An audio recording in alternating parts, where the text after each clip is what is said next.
લોકસભાની ચૂંટણીનો કાર્યક્રમ લગભગ માર્ચ મહિનાના પહેલા કે બીજા અઠવાડિયામાં જાહેર થશે, પરંતુ તે અગાઉ રાજ્યસભાની જે ખાલી થવા જઈ રહી છે બેઠકો તેની ચૂંટણીનો કાર્યક્રમ જાહેર થયો છે।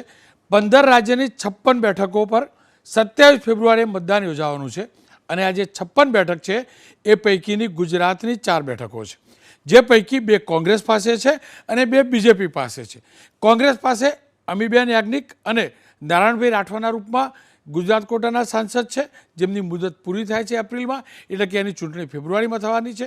એ જ રીતે ભાજપના મનસુખભાઈ માંડવિયા અને પુરુષોત્તમભાઈ રૂપાલા એમની મુદત પૂરી થાય છે અને તેમના સ્થાને જે જગ્યા ખાલી થાય છે ત્યાં ચૂંટણી યોજાશે। કુલ મળીને ગુજરાતની 4 બેઠકો માટે આ ચૂંટણી યોજાવાની છે ગુજરાતની, પરંતુ રાજ્યની અંદર જે 11 બેઠકો છે રાજ્યસભાની, તે પૈકીની હવે એ જે ચૂંટણી યોજાશે ત્યારબાદ માત્ર શક્તિસિંહ ગોહિલના રૂપમાં જ એક કોંગ્રેસના સાંસદ રહેશે। હકીકત એ છે કે જે 4 બેઠકો છે તે વિધાનસભાના સંખ્યાબળના પરિપ્રેક્ષમાં જોઈએ તો 4 બેઠકો ભારતીય જનતા પક્ષ પાસે જશે, એટલે કે કોંગ્રેસ પાસે હાલ જે 3 બેઠક છે એ પૈકીની 2 બેઠકો જેની ચૂંટણી યોજાય છે તે કોંગ્રેસ પાસે રહેશે નહીં।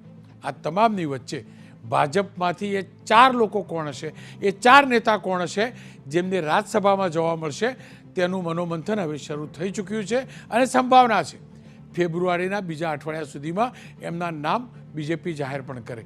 એ 4 નામ પરથી એ સ્પષ્ટ થઈ જશે કે બાકીની જે 26 લોકસભાની ચૂંટણી છે એમાં કોણ કોણ હોઈ શકે છે, કારણ કે 4 નામ એ જ પ્રકારે પસંદ પણ કરાશે, જેનાથી થોડો ઘણો અણસાર મળી જશે।